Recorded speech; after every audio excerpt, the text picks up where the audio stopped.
Nosso maratona, 13ª aula. 13ª. Olha, vocês são vitoriosos. Principalmente quem assistiu, conseguiu assistir essas 13 aulas, né? Hoje eu mandei lá no grupo, não sei se vocês viram, é importante dar uma olhada também no WhatsApp. Eu sei que o WhatsApp não é uma ferramenta muito legal, porque fica lá no celular, a gente perde, lota o WhatsApp, tem que deletar. Mas é bom sempre ficar ligado às coisas que eu mando ali. Eu tento evitar ao máximo enviar material por ali. Mas hoje eu mandei uma foto, fotografia que é mais rápido, para você não esquecer dos tópicos tamanduá. Salve aqueles tópicos ali, porque tem tópico tamanduá aparecendo no simulado 7, 8, 9 e 10, para você treinar. Porque esses simulados não serão resolvidos pela gente no maratona. Você vai receber o padrão de resposta e vai ter completo acesso a mim para tirar dúvida, tá? Já falei e repito, amo quando vocês tiram dúvida. Mas o QPM é um curso para aluno ativo, não é para aluno passivo. Isso aqui não é cursinho para vestibular, tá? Sempre falei isso, tá lá na nossa carta de apresentação. Não é colégio, não é cursinho para vestibular. O aluno que tem que correr atrás. Na carta de apresentação está escrito 80% da responsabilidade é sua. Eu aqui só ofereço o material, só ofereço as ferramentas. E quais são as minhas ferramentas? Simulados inéditos, tá? Tira dúvidas pelo celular. Depois o aluno quer isso, quer rapidez, tá? Outra coisa que o material, que é uma ferramenta, cara, eu tenho 25 anos de preparação em vestibular. Galera que a Arielle me conhece pelo menos há algum tempo, Duda, Marcele teve aula comigo há 20 anos atrás. Eu conheço de cor e salteado a prova da UERJ. Não só a UERJ, Enem, FUVEST, Unesp. Conheço todas essas provas de cor e salteado. Sei fazê-las. Então, eu tenho uma habilidade que poucos professores têm. E eu tenho uma coisa que não é nem uma habilidade, não, nem a virtude, não, tá, gente? Eu vou falar aqui como um defeito. Eu sou chato. Sabe? Ser chato é um defeito. Minha namorada fala, pô, você é muito chato. Aí eu falo, pô, será que ela não gosta de mim? Mas aí a minha filha mais velha fala que eu sou chato, a mais nova fala que eu sou chato. Então, ser chato é um defeito. Ser chato no sentido de ser detalhista. Eu sou muito detalhista no que eu faço. Então, amanhã, só para quem estiver na aula de amanhã, não perca, você vai ter o índice remissivo de todas as reações orgânicas que nós estudamos aqui no Química para Medicina. Tá bom? Olha aí onde você vai estudar. É a aula 13 do Maratona UERJ. Já está sentindo o cheirinho de UERJ? Alguém vai fazer prova na UERJ? Aí no campus da UERJ? Chat aberto, microfone idem. Alguém vai fazer prova lá no campus da UERJ? Não. Acho que não, né? Pelo visto, não, né? Beleza. Então, gente, está chegando o dia da prova. Nós vamos ter uma aula extra no sábado. Eu vou conversar depois com vocês sobre isso, mas não quero perder muito mais tempo, não. Já são 8h14, tá? E Praça Seca. Pô, caiu longe, né, Léo? Mas não tem jeito. Tem que fazer.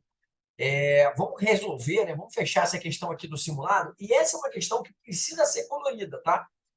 Essa questão, eu que faço questões inéditas, eu preciso confessar que esse negócio de ineditismo não existe no mundo, tá? Tudo vem de alguma coisa que você já viu, né? E com certeza, essa eu lembro de onde eu vi. Eu vi uma questão muito antiga da FUVEST, que trazia exatamente essa eletrólise aí em tubo em formato de U.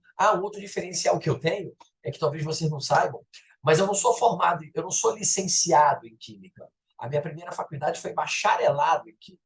Depois eu tirei a licenciatura numa faculdade. Eu sou bacharelado em Química pela UFRJ. E isso me deu um conhecimento de Química absurdo, que curso de licenciatura nenhum poderia me dar. Tanto não poderia me dar que não me deu. Tá? E eu fiz essa eletrólise em laboratório várias vezes na minha faculdade. Lá na UFRJ, a gente tinha metade da minha carga horária de aula era experimental, era em laboratório. Então, quando eu vejo uma prática dessa no vestibular, isso aí, eu lembro que eu uma vez na FUVEST, eu falo, já sei até qual é. Cara, isso é um clássico, tá? É uma boa aposta para domingo, tá? Que fazer uma eletrólise de iodeto de potássio. Olha qual é a malandragem dela. Porque o iodeto, quando se oxida a iodo, fica azul, tá? E o potássio, aí podia ser potássio, podia ser qualquer coisa, quando ele acaba não migrando, ele libera H+. E aí, com a fenolftaleína, quem migra é o H+, melhor dizendo. E aí, com a fenolftaleína, fica básico. E a fenolftaleína em meio básico fica rosa. Cara, não tá tão bonito esse desenho, não, Mas experimentalmente isso aí é lindo, porque fica azul de um lado, rosa do outro, e na meiuca fica lilás, né? Que fica tipo um roxo, que é a mistura de azul com rosa. Mas, mestre, eu tinha que saber que o iodo em meio básico, o iodo fica azul? Não, está escrito no texto, olha lá. Vou fazer uma eletrólise aquosa, 0,1 mol por litro de iodeto de potássio, ainda veio a fórmula. Com o objetivo de detectar os polos dessa eletrólise, foram adicionados à solução inicial amido de milho. Talvez você não soubesse. Amido de milho, nós conhecemos como maisena também, tá? Detecta iodo. Aliás, é até uma curiosidade. Se você pegar um uísque, quem gosta de beber um bom uísque aí você vai na balada. Geralmente na balada tem dessa. Pô, o cara vendendo Johnny Walker, Black Label, R$ 10. Desconfia. Meu amigo, pega um pouquinho de maisena. Se você jogar maisena no uísque e ficar um pouquinho azul, é porque tem iodo no uísque. E por que adiciona o iodo no uísque? Para fingir que o uísque é bom. O uísque bom tem uma coloração mais amarronzada, que é a coloração do iodo. Então o cara pega o uísque ruim, qualquer, joga na garrafa de Johnny Walker, mete um pouquinho de iodo e ele fica com cara de Johnny Walker. E ó, com maisena você detecta se tem iodo ou não no uísque. Só uma curiosidade, tá? Com o iodo fica, o amido fica azul. Isso é a formação de um íon complexo. Não vem ao caso saber essa reação, não, tá?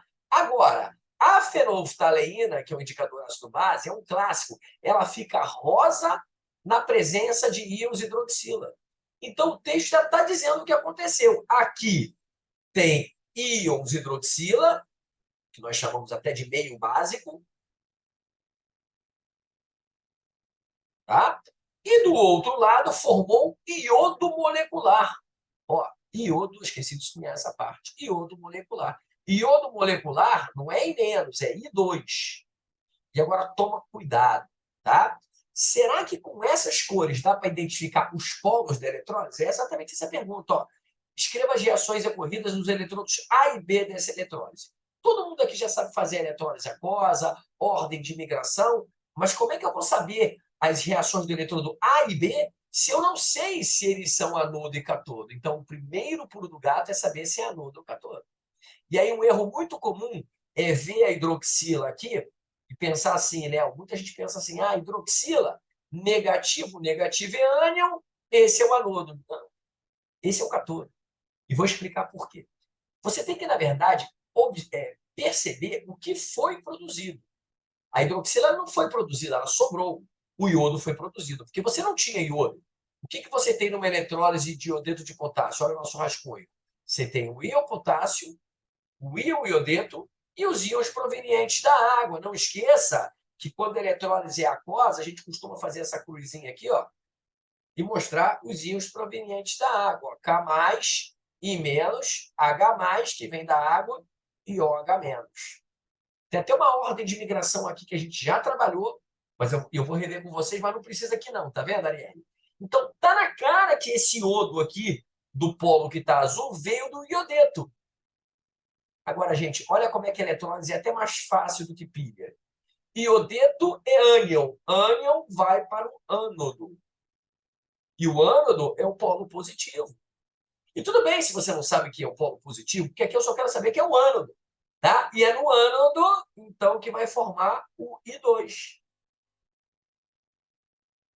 Então, já descobri que o eletrodo A é o ânodo, ou anodo, onde vai acontecer sempre a oxidação. Lembra desse macete? Vogal, vogal? Só toma cuidado para não escrever essa porra na prova, tá? Prova discursiva, porque começa com vogal. Isso não vale, gente, pelo amor de Deus. Você até pode escrever assim, Arielle, no ânodo onde acontece a oxidação. Verdade. Mas não diz que é vogal, vogal. Tá? É porque no ânodo vai realmente acontecer a oxidação. Você vai ver daqui a pouco, quando equacionar. Agora, olha que parada louca. Muita gente não entende. Como é que a hidroxila foi parar do outro lado? Gente, a hidroxila ela já existe, ela não foi produzida. Olha a diferença de I2, que não existia, né? Ó, a eletrólise aquosa é isso aqui, a eletrólise aquosa do iodeto de potássio. Olha para essa cruz que eu fiz aqui do lado direito. Deixa eu pegar meu laser. Eletrólise aquosa é isso aqui. Você está vendo o I2 aqui? Não. Então o I2 foi produto dessa eletrólise. Mas a hidroxila está aqui. Ela não é produto da eletrólise. Ela é a sobra da eletrólise. E sabe por que ela sobra? Porque do outro lado da eletrólise, no outro eletrodo, no cátodo, quem vai migrar é o H+. Mas por que é o H+, mestre? Ah, gente, desculpa que agora é a nossa 13ª aula. Licença poética, porque a gente já falou disso várias vezes.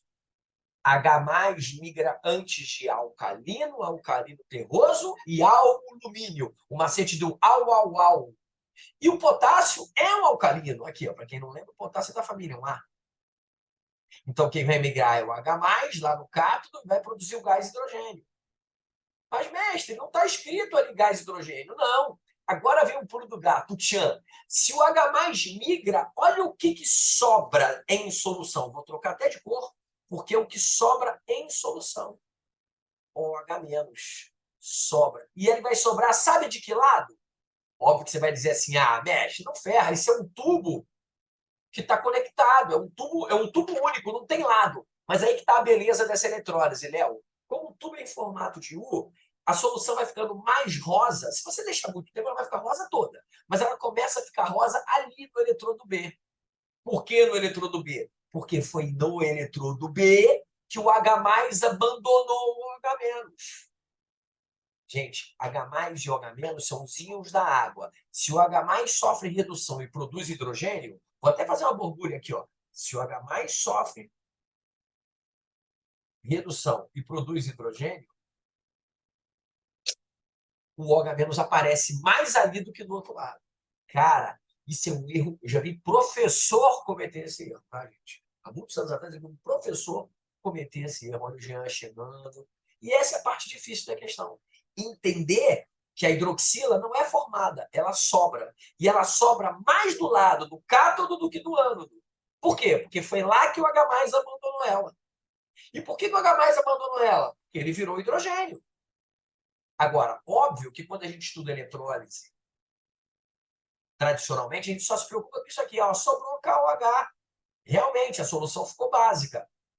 Mas essa questão fala que ela ficou básica de um lado, mais de um lado do que do outro.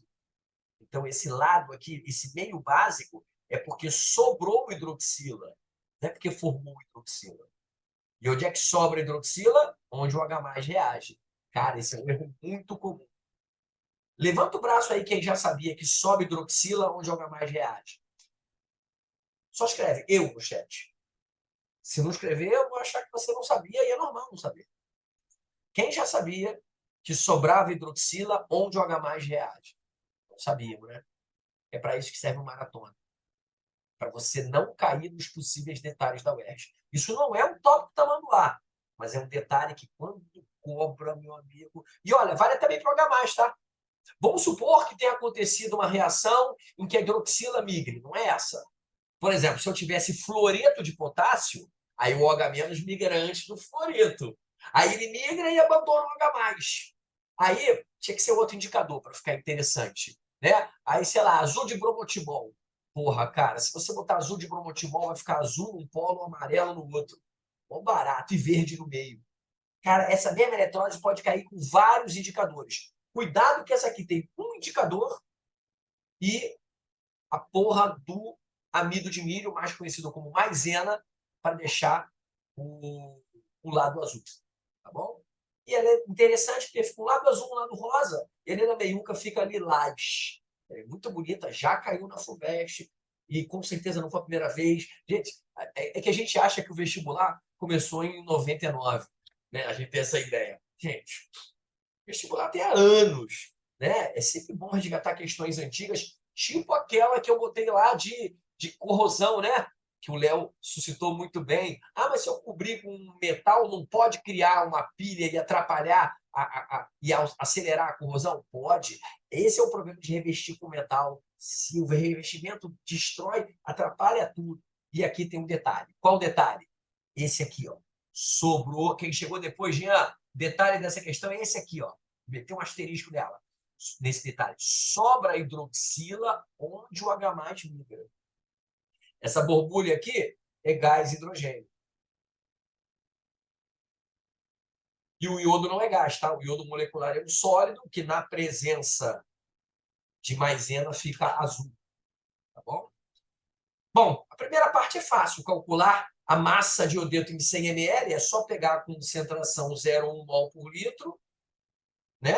Fazer uma regra de 3, na verdade 2, porque tem que saber a massa. Agora, a segunda parte é escrever as reações do eletrodo A e B. E aí, gente, na hora de escrever as reações do eletrodo A e B, você tem que saber quem migra para o A e quem migra para o B. E aí vem a corzinha. A corzinha é para isso, para você saber que para o eletrodo A migra o iodeto e para o eletrodo B migra o H+. Olha, estava chegando. Gente, eu vou passar dessa folha, vou para o nosso caderno de resposta. Está claro que no eletrodo A é o iodeto, porque ficou azul do iodo, e no eletrodo B é o H+, porque foi rosa, porque sobrou hidroxila. Então, agora vamos escrever as reações. E essas reações são fáceis. Agora, não escreva solto, tá, gente? Ele pediu as semi-reações do eletrodo A e do eletrodo B. Então, você escreve assim, eletrodo A, aquele que foi o iodeto. Aí você escreve assim, iodeto virando iodo molecular. Daqui a pouco a gente endireita o balanceamento dela. Eletrodo B. Tem nada com hidroxila, hein? No eletrodo B, quem migrou foi, vamos lembrar, quem migrou para o eletrodo B, lá, foi o H+. Porque H+ migra antes de Au.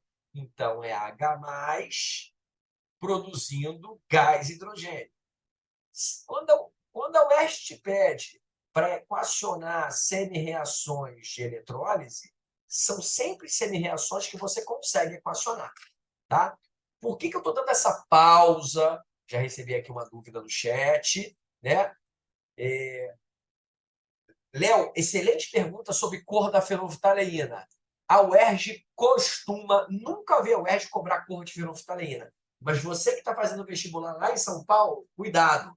São Paulo tem que saber, FUVEST cobra saber a cor da fenolftaleína. E eu posso dizer aqui para vocês, a fenolftaleína é o indicador mais comum de ser usado em prova de vestibular. Ela é rosa em meio básico e incolor em meio ácido. O azul de bromotimol, ele é azul em meio básico, amarelo em meio ácido. E no meio aí ele fica verde, porque a mistura de azul com amarelo é verde. Mas a UERJ não cobra essa informação de vocês. Tá bom? Pergunta do Léo, muito importante. E a pausa foi suficiente. Tá pronta essas reações? Não. Você tem que balancear. Então você não precisa decorar que é oxidação ou redução. Você vai ver, Jean, que é oxidação e redução. Quer ver? Balanceando o iodo da primeira reação. Tem 2 iodos, porque o iodo molecular é I2. Se tem 2 iodos, tem que ter 2 iodos. E agora tem um balanceamento de cargas. Tem 2 cargas negativas antes da seta. Tem que ter 2 cargas negativas depois da seta. Quem é? O elétron. Reações dos eletrodos, tanto na pilha quanto na eletrólise, tem que ter elétron. É por isso que é mais comum chamar essas reações de semi-reações. Eu prefiro. Eu acho mais correto. Por que semi-reações? Porque, na verdade, uma só existe por causa da outra. Tá? O que está em preto não vai no caderno de resposta. São semi-reações. E a de baixo, como é que a gente balanceia? Moleza. Só que agora, olha que interessante. Quando você bota 2 para balancear o hidrogênio, você precisa neutralizar essa carga aqui. E aí você bota 2 elétrons antes da seta. Olha como é que está fazendo sentido, Jean. Elétron depois da seta, na primeira reação, é oxidação. E elétron antes da seta é receber elétrons e redução. Faz sentido, né? Aqui rolou a oxidação, porque é o anodo, e aqui rolou a redução. Não precisa escrever isso na prova, não. Estou só dando aula, porque é o cátodo. Toda semi-reação catódica é de redução. Toda semi-reação anódica é de oxidação. E olha o comando da questão. O comando da questão era quais as reações do eletrodo A e B. Então não precisa falar que é catódica, anódica, oxidação, redução. Isso aqui é aula, tá, gente? Segunda parte da questão, que nada tem a ver com eletroquímica, tem a ver com soluções. Lembra que a solução de KI era 0,1 mol por litro? Opa, spoiler. A solução de KI era 0,1 mol por litro. Gente, soluções é um assunto que vai cair do micromerge e você não vai usar fórmula nenhuma. Não sei como é que outros professores explicavam para vocês. A Arielle teve milhares de aulas de soluções comigo no Gênios. Lembra, Arielle? Não tem fórmula. Quanto mais fórmula você decora para soluções, menos você acerta.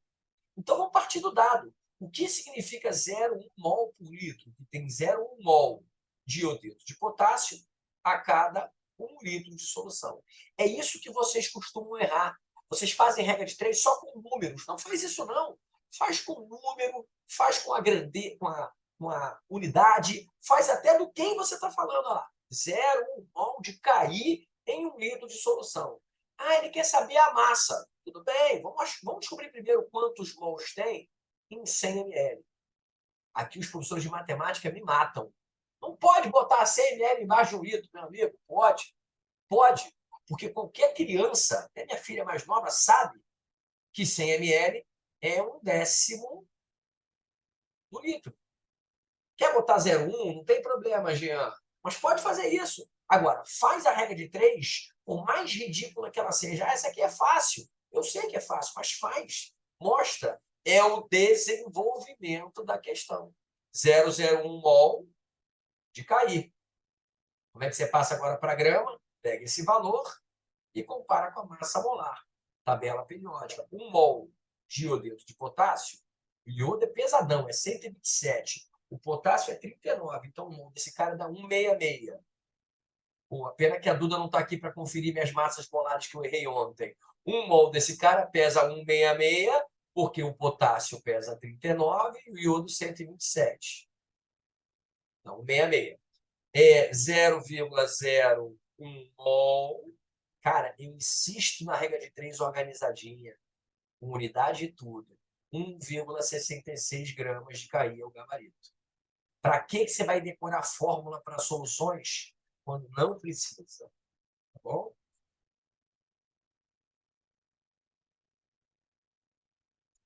Boa pergunta da Tatiele. Quando é que eu preciso identificar o cation e o anion na resposta? Vamos ver qual foi o comando para a gente ver por que aqui não precisa. Também não está errado não, tá?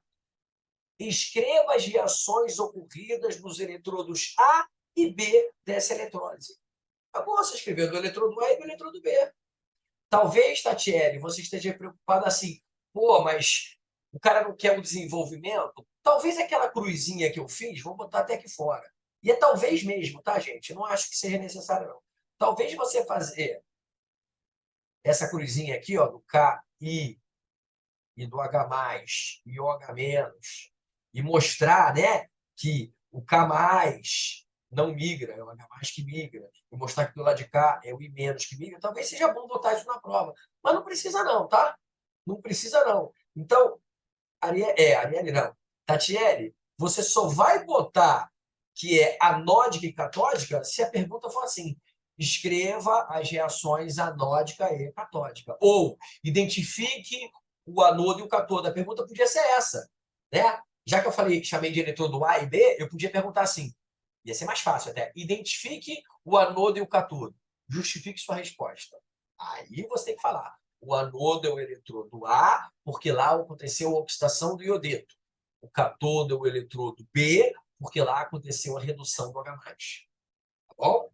Agora, aqui está na cara que já está subentendido que você entendeu que o A é o iodeto por causa da cor azul.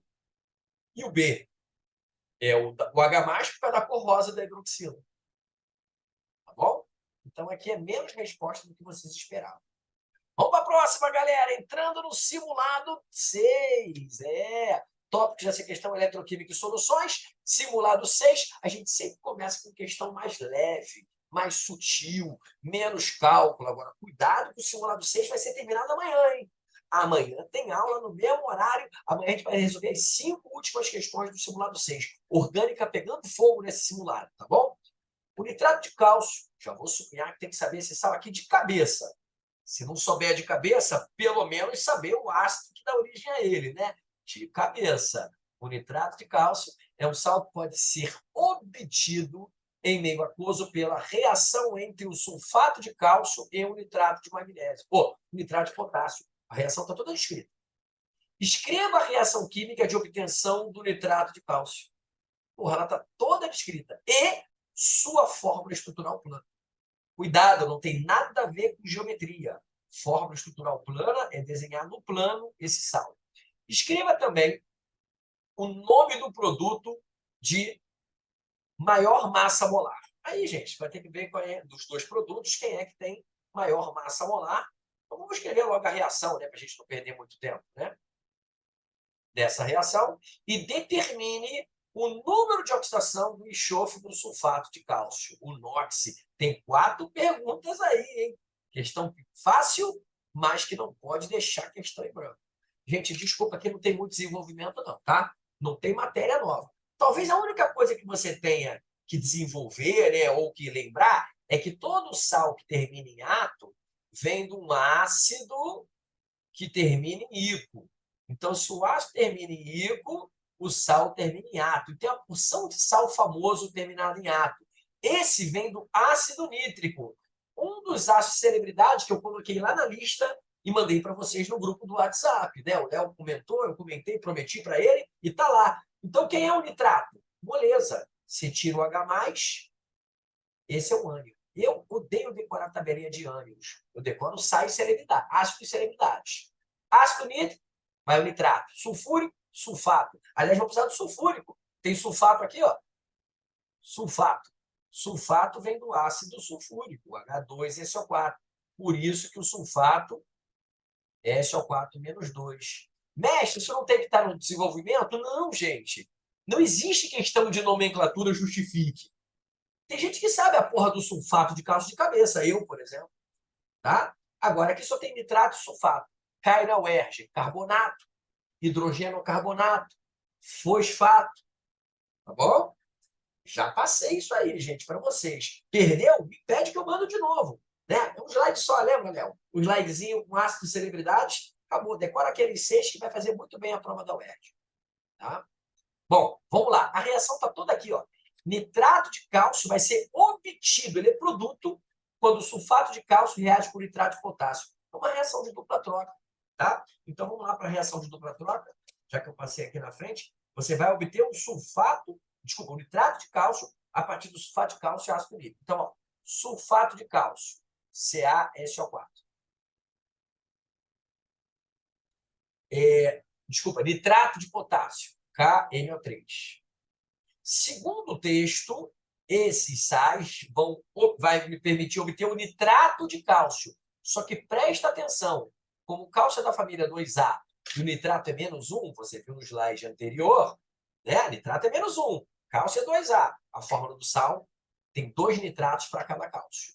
E aí tem um probleminha. O outro sal, o texto não disse. E esse é o pulo do gato. A reação veio, mas não veio completa.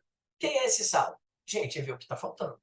Está na cara que esse sal, que por enquanto é uma incógnita, Jean, aqui, vai ser o sulfato, porque ele sumiu, e o potássio. Então, esse sal se chama sulfato de potássio. Agora, qual é a fórmula do sulfato de potássio? Não esqueça do NOx. Né? Gente, sulfato de potássio, vou passar limpo daqui a pouco, é K2SO4. E aqui não tem muito desenvolvimento, não, tá? Potássio é família 1A, sulfato é -2. Tem que tomar cuidado com essas fórmulas, tá? Deixa eu passar isso ali, porque parece até que eu tenho que desenvolver aqui. Eu não tenho que desenvolver, não. Tá? Isso aqui é rascunho. Você pode botar direto, isso é rascunho. Isso não tem que estar em desenvolvimento, não. O que tem que estar aqui, que eu ainda não coloquei, é o balanceamento. E eu vou aproveitar para anotar uma curiosidade. Se pedir para classificar essa reação, é uma reação de dupla troca. A química inorgânica tem diversas reações de dupla troca. Por que dupla troca? O sulfato pegava o cálcio, agora ele vai pegar o potássio. O nitrato pegava o potássio, agora ele vai pegar o cálcio. Duas trocas. Entendeu? É uma reação de dupla troca que não está balanceada. Vamos balancear, pelo menos das tentativas, pelo amor de Deus. O cálcio metálico está balanceado. Gente, esse sublinhado que eu fiz aqui em preto foi só para você perceber como é que eu descobri a fórmula, vou sublinhar de novo, do sal que não foi descrito. O sulfato vai pegar o potássio. Só cuidado quando o sulfato pega o potássio, que a fórmula é K2SO4. Para balancear, eu começo pelo potássio, que tem 2 potássios depois da seta e só tem 1 antes da seta. Mete um 2 aqui na frente. Quando você coloca esse 2, você balanceou tudo, inclusive o nitrato. Porque aqui, ó, o nitrato de cálcio é CaNO3, entre parênteses, 2. Última coisa que você faz é balanceamento, tá bom? Espero que seja um assunto já relativamente fácil para vocês.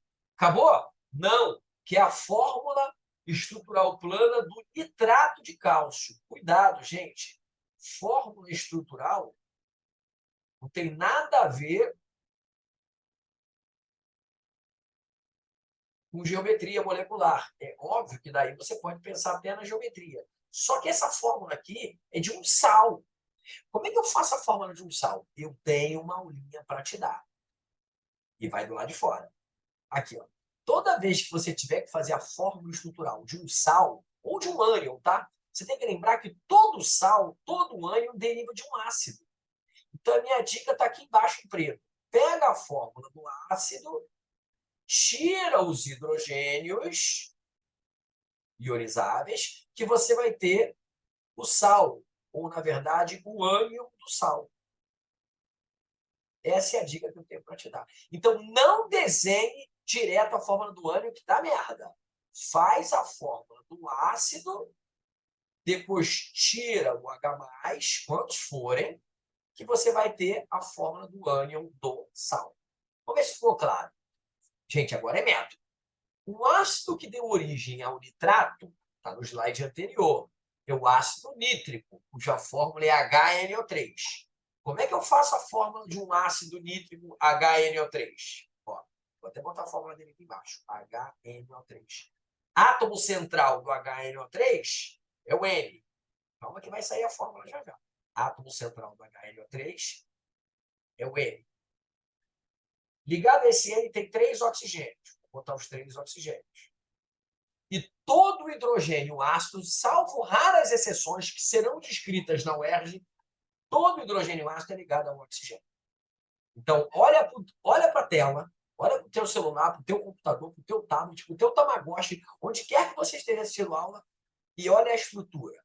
H ligado a O, que liga N, que liga O, que liga O. O meu O ficou em cima, tanto faz. Comece sempre fazendo a ligação do H, porque ele atinge o octeto com 2 elétrons. Hidrogênio adotado pela família 1A, fez uma ligação covalente, já atingiu o octeto. Faz logo desse O que já chegou lá, ó. Ele já está perto do octeto. O oxigênio é família 6A, fez 2 ligações, é por isso que ele é divalente. Já atingiu o octeto. Mas olha quem atingiu o octeto no meu desenho. Hidrogênio e o oxigênio da esquerda. Agora eu vou fazer logo o nitrogênio atingir o octeto. Lembrando que ele é da família 5A. Se ele é da família 5A, ele tem que fazer 3 ligações para atingir o octeto. Já atingiu. Agora você tem 2 possibilidades. Eu vou dizer quais são as 2 que a UERJ aceita. Ou você faz a ligação do N com O. Essa que está faltando. Olha para a tela, Arielle. Na forma dativa, que é a teoria mais antiga. Ou você vai seguir a minha dica, porque a UERJ está atendendo cada vez mais a teoria moderna, que é expansão do octeto. Tudo bem que o nitrogênio já atingiu o octeto, mas se ele fizer mais 2 ligações, ele expande o octeto, ele vai para 10. Como é que você sabe que ele vai para 10? Gente, se ele estava com 8, faz a continha matemática, e fez mais 2 ligações, ele foi para 10. E essa pode ser pergunta da UERJ, tá? Quantos elétrons tem o nitrogênio na camada de valência ao expandir o octeto? Nesse caso aí, 10. E pronto, está aí a fórmula estrutural plana, não do sal, do ácido nítrico. Boa noite, Duda. Essa é a fórmula estrutural plana do ácido nítrico. Qual foi a dica que o mestre deu aqui embaixo? Faz o ácido primeiro. Olha a dica. Dica. Tira os hidrogênios. Vou tirar ao vivo e a cores, hein? Faz a do ácido primeiro. Tira os hidrogênios que você vai achar o ânion do sal. E é o que vai acontecer. Aqui. Vou apagar o hidrogênio. Vou apagar a ligação dele. E esse é o ânion do sal. Como assim esse é o ânion do sal? Galera, tanto é o ânion que você precisa colocar isso aqui dentro de um colchete ou de um parênteses e colocar a carga negativa nele. Mestre, eu não faço assim, pensou a Arielle. Eu boto a carga negativa nesse O que eu vou apontar agora com laser. Pode fazer assim também, tá bom? Mas eu vou mostrar por que nesse caso eu prefiro fazer com o colchete e o negativo em cima. O nitrato é -1. Essa não é a fórmula estrutural plana do sal. É a fórmula estrutural plana do ânion do sal. Agora você tem que botar o cálcio. Só que, pelo amor de Deus, Não coloque pauzinho na ligação do cálcio com o nitrato, porque o cálcio é um cátion, +2 ou 2+. Essa ligação é iônica. A ligação do pauzinho, essa que você está vendo desenhada, é covalente. Mas como é que eu mostro a ligação iônica? Assim, com os íons. Só tem um porém aqui, a quantidade. São 2 nitratos para cada cálcio. E é por isso que eu prefiro que você faça o colchete, para não ter que desenhar 2 vezes a porra do nitrato. Imagina, nitrato 2 vezes. Quer dizer que se for 3 vezes o nitrato, sei lá, nitrato de alumínio, você vai desenhar 3 vezes esse treco? Não precisa. Mete no colchete, mete a carga do lado de fora e bota o 2 embaixo. E nada de pauzinho ligando cálcio ao nitrato, porque essa ligação é ligação iônica. Esse composto é um composto iônico, só uma curiosidade. Ele tem ligações iônicas e covalentes, mas ele é um composto iônico. Sempre tiver ligação iônica, é composto iônico. Tem composto iônico com ligação covalente, é o que está acontecendo. Ele é um composto iônico. Basta uma ligação iônica para o composto ser iônico. Isso que está em preto não vai na prova, não, tá? É aula que chama. E agora só falta o NOx. Mais um assunto que não tem explicação, né? Não tem muito desenvolvimento. Ele quer o NOx do enxofre, se não me engano, isso, do sulfato de potássio. Ah, não, ele quer também o nome de quem tem maior ou menor massa molar. Maior massa molar dessa reação. Cara, o de maior massa molar é exatamente esse. Ó. Você pode dar uma calculada aqui. Ó. A massa molar desse cara, se eu não me engano, deu 174. Aqui é bom calcular, porque as massas molares são parecidas. Deixa isso na prova. E a massa molar desse aqui é 164. Botar a unidade certinha, ó, grama por mol. Bem, se eu não botar a unidade certinha na massa molar, eu perco ponto? Não, porque isso não foi a pergunta. Isso foi o desenvolvimento, entendeu? Se a pergunta fosse, determine a massa molar do nitrato de cálcio, 164, 100 gramas por mol, perde ponto. Com 1 grama por mol, cálculo completo. Mas para que eu estou fazendo essa massa molar? Só para dizer que esse número é maior do que esse. E eu vou dar o nome desse sal, que é um sulfato. Por que sulfato? Porque vem do ácido sulfúrico de potássio. E tem mais uma pedida que é o NOx, né? Calcular o NOx. Ah, não, do enxofre no sulfato de cálcio. Eu vou pegar o sulfato de cálcio aqui. Vou desenhar aqui no meio mesmo, falta de espaço. E, galera, NOx tem um quê de desenvolvimento, tá? Por exemplo, como é que eu vou descobrir o NOx do enxofre no sulfato? Tem gente que já sabe de cabeça. +6. Mas por que é +6? Porque o cálcio é +2, por ser da família 2A. O oxigênio é -2. Geralmente ele é -2, que vai dar um total de -8. E aí o que falta para zerar aqui? +6. Pronto. Esse tipo de cálculo aqui, o que falta para zerar, é muito comum para calcular NOx de elemento. O NOx do enxofre é +6. Ufa! Respondi tudo. Montei a reação, balanceei, dei a forma estrutural plana do nitrato de cálcio e ainda escrevia o nome do sal de maior massa molar. Tá bom? Posso avançar? Dúvida, joga no chat, que a gente volta. Funções inorgânicas, sim, tem mais função inorgânica do que reação. A reação foi quase toda dada. Lembra que o texto falou que o nitrato de cálcio é obtido a partir da reação do sulfato de cálcio com nitrato de potássio. Só faltou você descobrir o sulfato de sódio, o sulfato de potássio. Né? E tem ligações interatômicas, porque você só sabe desenhar a estrutura plana. Olha a dica, galera. Já fiz isso antes, mas foca nessa dica aqui. Tem que desenhar sal, desenha o ácido primeiro, senão vai dar confusão. Bom? E ainda tem oxirredução, né? NOx, oxirredução. Essa é a questão mais difícil de hoje, na minha opinião. Tá? Se você teve dificuldade para fazer a questão, parabéns, você é uma pessoa normal, você é uma pessoa sadia. Mas lembre-se que sempre que tem um calcule, sempre que tem um calcule, não, Jean, boa pergunta. Ó, optar pela ligação nativa na UERJ é errado? Não, não é errado. Tá? Na verdade, não existem moléculas específicas que fazem a expansão e contração no octeto. Isso não existe. É que, na verdade, algumas moléculas precisam, você tem que escolher qual teoria usar. São 2 teorias e toda teoria tem prazo de validade, vamos dizer assim. Né? A teoria que surgiu primeiro foi a teoria da ligação covalente nativa. Não esqueça que a nativa é uma ligação covalente. Logo depois, manteve-se essa teoria da covalente dativa, mas trocou-se a setinha por um pauzinho tradicional, porque descobriu-se que a covalente dativa era covalente como outra qualquer.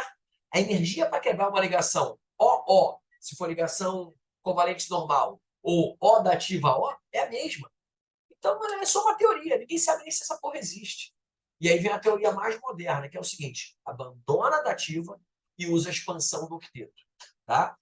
Mas, de novo, nem toda molécula você precisa expandir o octeto. Aí eu entendo o que você falou, Jean. Ah, tem moléculas específicas. Não é bem específicas, é que tem molécula que não precisa expandir o octeto. Exemplo, CO2. Vou fazer aqui rapidinho para você. Ó. CO2. Para que expandir o octeto? Não tem, não precisa expandir o octeto. Né?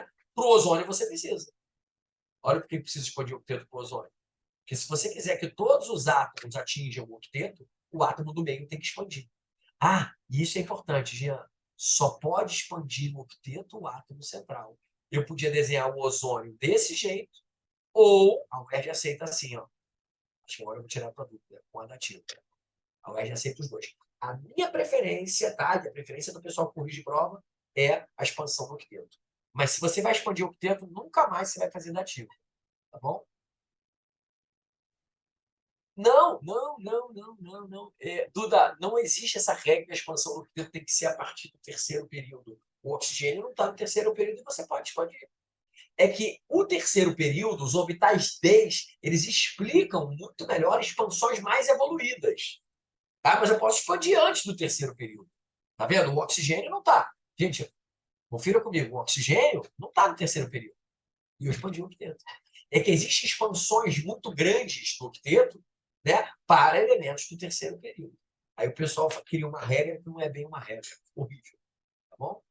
Jean, espero que eu consegui te responder isso, sem entrar muito no detalhe das teorias, porque isso não cai na UERJ. Tipo assim, qual teoria veio primeiro? A expansão do octeto ou a teoria da ligação dativa? Isso não cai na UERJ. Peraí que eu fiz uma besteira aqui, pronto, só queria deletar isso aqui. Vamos à questão mais difícil da aula de hoje, com certeza. Tá? Mas tem coisa fácil na questão difícil, quer ver? Nem só de calcule vem uma questão. Pede para calcular o volume da solução básica preparada e, é um outro cálculo, a constante de ionização da amônia.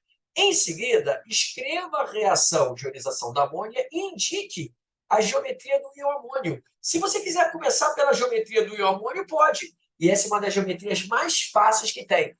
Basta que você saiba que amônio não é amônia. Amônio é NH4+, é íon. Tá? Cuidado para não confundir amônio com amônia. Amônia é substância. Amônio é íon. Tá? Agora, há uma relação entre o amônio e a amônia. É exatamente essa reação que a gente vai fazer. A amônia, que é um gás, quando mergulhado em água, produz amônio. Né? A gente costuma chamar até de hidróxido de amônio. Vou chegar lá. Agora, por que essa geometria aqui é fácil? Mestre, eu nunca fiz geometria de íon. Gente, não importa se é de íon ou é de molécula. Toda vez, isso não é, tá? Que não cobra geometrias mais pesadas. Toda vez que você tem um átomo central ligado a 4 trecos, eu estou chamando de treco mesmo, pode ser 4 átomos diferentes, 4 ligantes iguais, acabou a geometria tetraédrica. Então, tem uma parte bem fácil nessa questão. Geometria do amônio tetraédrica. Ah, mas eu queria entender por que a geometria é tetraédrica. Tá bom, você vai entender. Ó. Quando você desenha a amônia, a geometria é uma coisa, né? Quem é o amônio? Olha aí, o amônio, vou fazer a dativa que vai ficar mais fácil de explicar. É o nitrogênio emprestando um par de elétrons para o hidrogênio, numa tal de ligação dativa. Só que quando faz isso, olha o que acontece, olha para o meu dedinho. O hidrogênio, que é adotado pela família 1A, já tinha um elétron na sua camada de valência. Se o nitrogênio pega um par que ele tem e compartilha com o hidrogênio, a gente chama de emprestando, mas é compartilha, ele fica com 3. 3. E o hidrogênio não fica estável com 3, o hidrogênio fica estável com 2. É por isso que esse cara aqui é um cátion monovalente. Para isso existir, desses 3 elétrons, um tem que ir embora. E vai embora na forma de ligação iônica. Tá? Por exemplo, cloreto de amônio, que é um sal famosíssimo. É o amônio doando um elétron para o cloreto. Tá bom?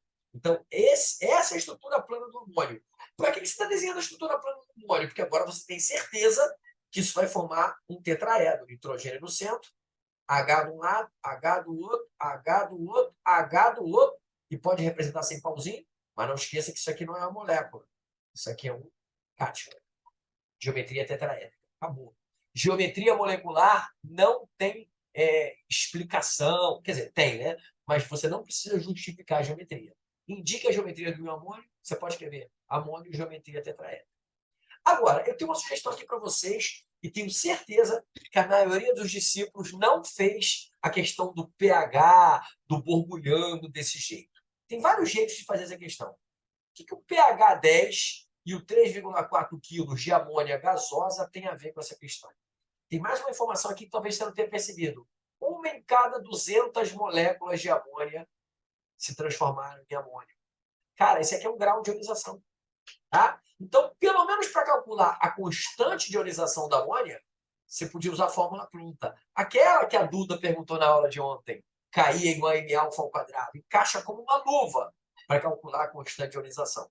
Mas para calcular o volume da solução básica preparada, o buraco é mais embaixo. E aí eu oriento a vocês a começar pela reação de ionização da amônia em água. Vai ajudar pra caramba. E já no desenvolvimento, senão não vai ter espaço. Escreva a reação de ionização da amônia em água. Você vai pegar a fórmula da amônia, vai somar a água, vai colocar reversível, perde ponto se botar uma setinha só, e vou explicar por quê. Amônia é base fraca. Se é base fraca, vai formar pouco íon, se ioniza pouco, tá bom? Inclusive, o dado que tem ali, uma a cada 200 moléculas de amônia, mostra que ele é fraco, tá? E segundo o próprio texto, acho que o Léo não percebeu isso, está escrito que se transforma em íon em amônio. Então, uma parte da reação já está descrita, né? Um dos produtos é o amônio. Se você parar para pensar, você vai acertar o outro produto. Claro que vai acertar. É o cátion amônio e o cátion e o ânion hidroxila.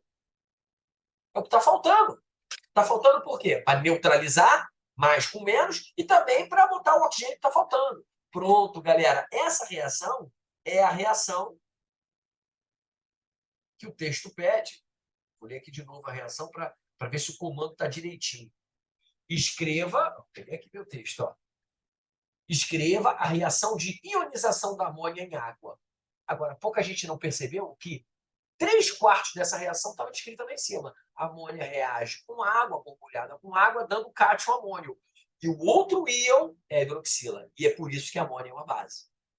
Tá bom? Ah, isso aqui é ponto? Sim, isso aqui é meio ponto. Agora, eu vou aproveitar que essa reação já está escrita, e adivinha o que eu estou fazendo aqui embaixo?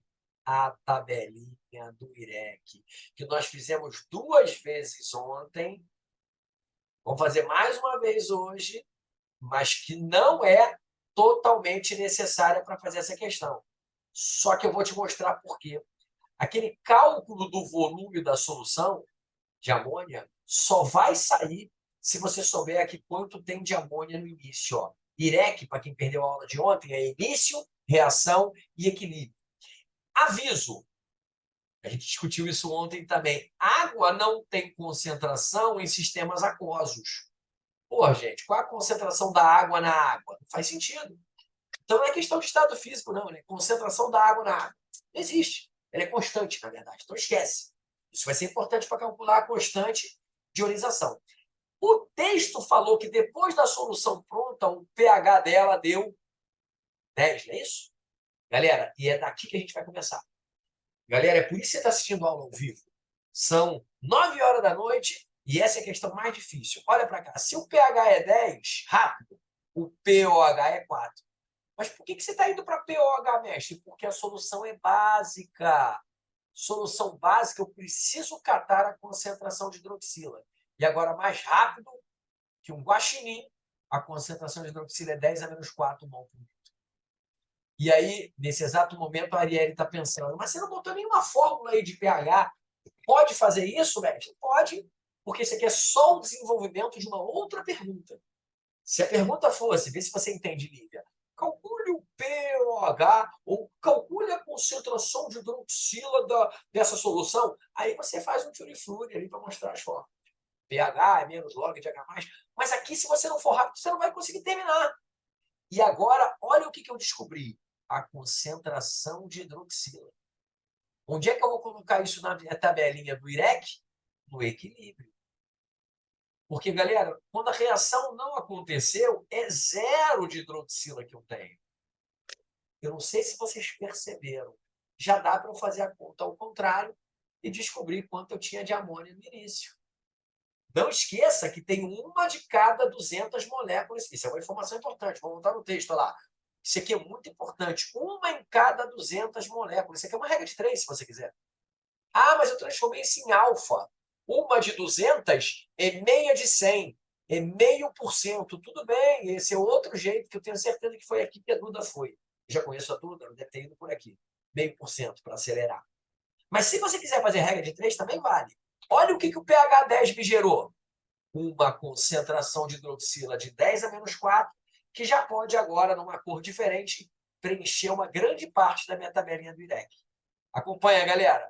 Se a concentração de hidroxila é 10 a menos 4, é porque reagiu, foi formado 10 a menos 4 de hidroxila. Aqui de ladinho. Espera que eu estou com um probleminha aqui na caneta. 10 a menos 4 de hidroxila.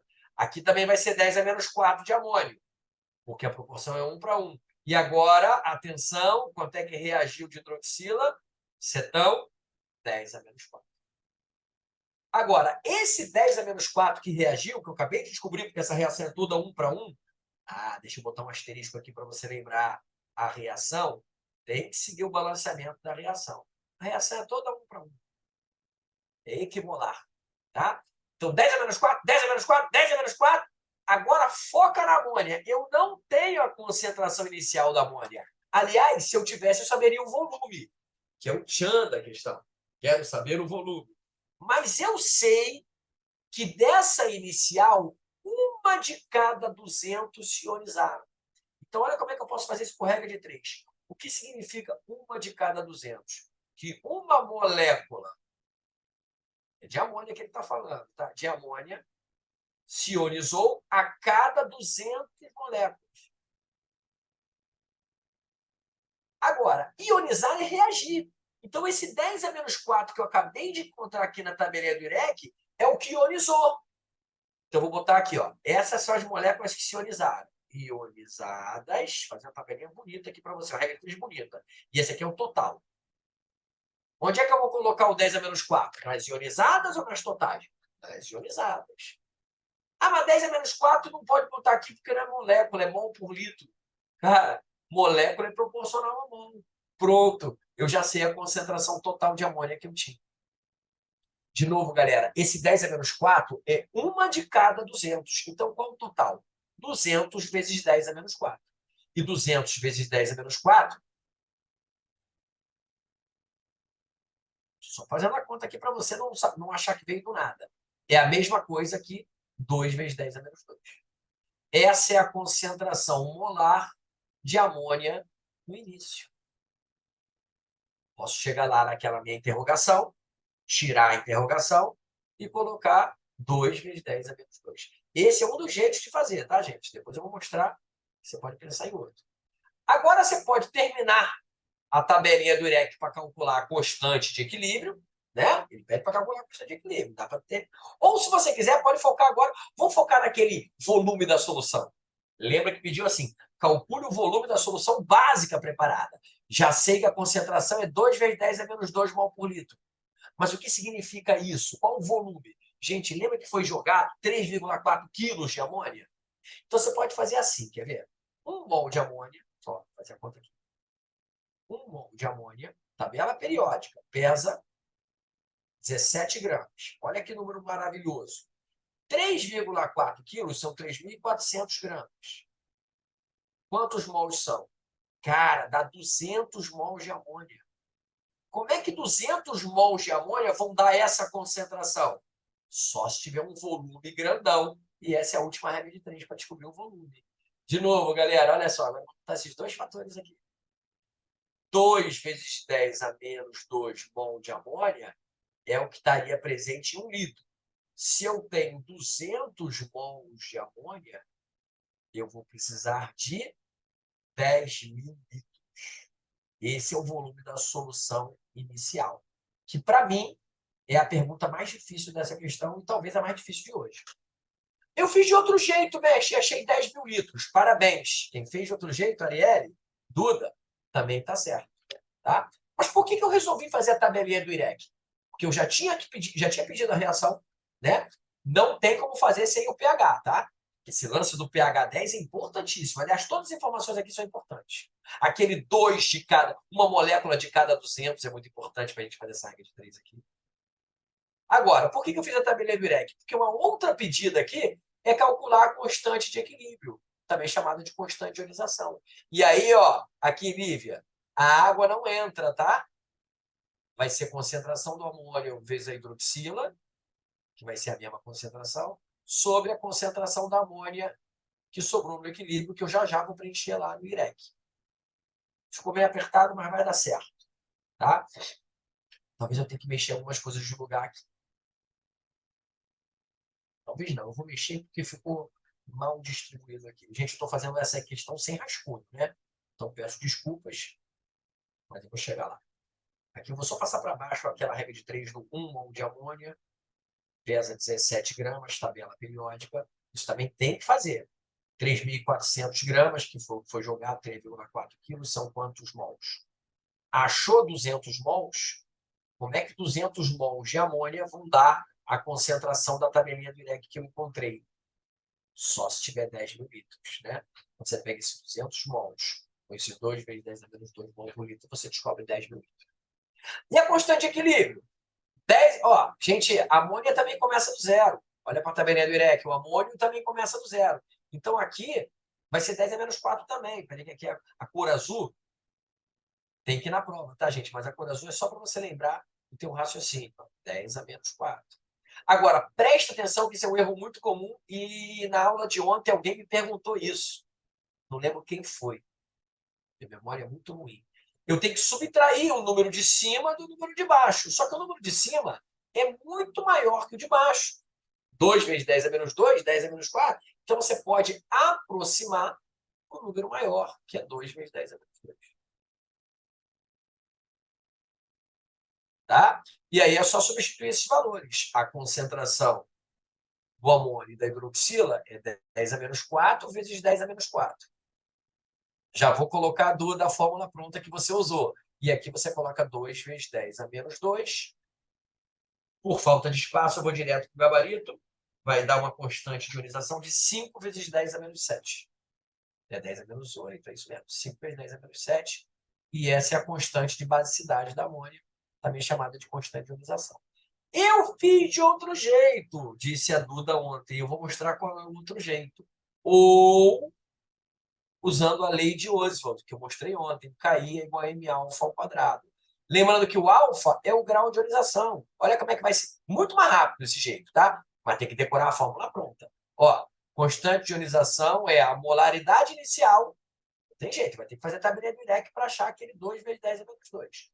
E o alfa, vou voltar lá no texto, ele não veio no texto. Eu fiz a conta. 1 em cada 200 é a mesma coisa que 0,5%.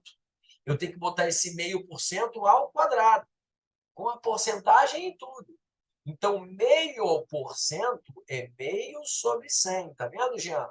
Ao quadrado, matemática chata, mas você vai chegar de novo a 5 vezes 10 a menos 7. Claro, é o mesmo exercício, porra. Estou só fazendo um jeito claro. O que está em preto não vai no gabarito. Para mim, essa é a questão mais difícil de hoje.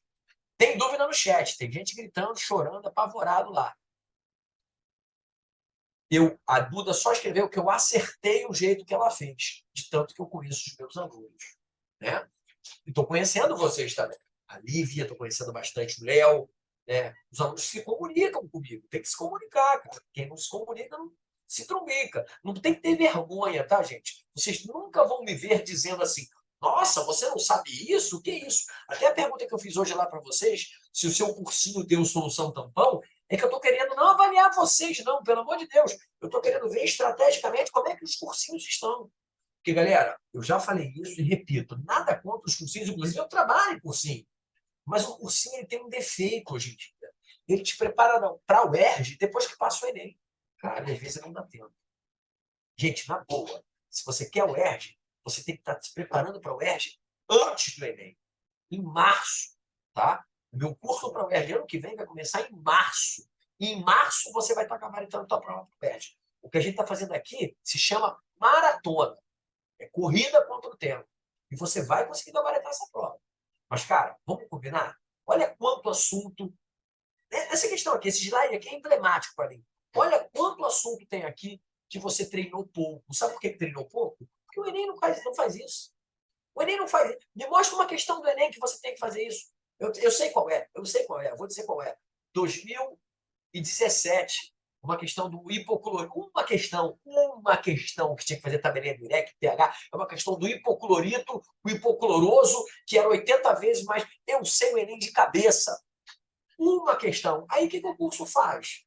Pô, uma questão. Aí você faz ela em sala, bate palma. E você fez uma. Só aqui no Maratona, cara, em 48 horas, você fez 3 tabelinhas do IREC comigo. Em 48 horas. Não é verdade? A Lívia mesmo outro dia falou assim para mim, pô, eu lembro dessa tabelinha, não foi? Você falou, tirando dúvida comigo, pô, eu lembro dessa tabelinha, lá no segundo ano eu fiz algumas vezes. Às vezes você faz mais no segundo ano, quando o colégio é bom, do que no cursinho. Porque o cursinho se baseia no Enem. Ele pega a questão do Enem, um ou outro. Aí os professores que elaboram a apostila sabem que essa porra cai muito pouco no Enem, não vai botar. Só que na UERJ, meu amigo, o buraco é mais embaixo. Não é que a UERJ é mais difícil que o Enem, nem acho. É que a UERJ cobra mais conteúdo que o Enem. Não é mais difícil. Ela é mais conteudista. O que tem nessa questão? Putz, coisa pra cacete, né? Equilíbrio iônico, soluções e geometria molecular, que eu escrevi, ó. Olha o Guedes perdendo ponto. Qual a geometria do cátion amônio?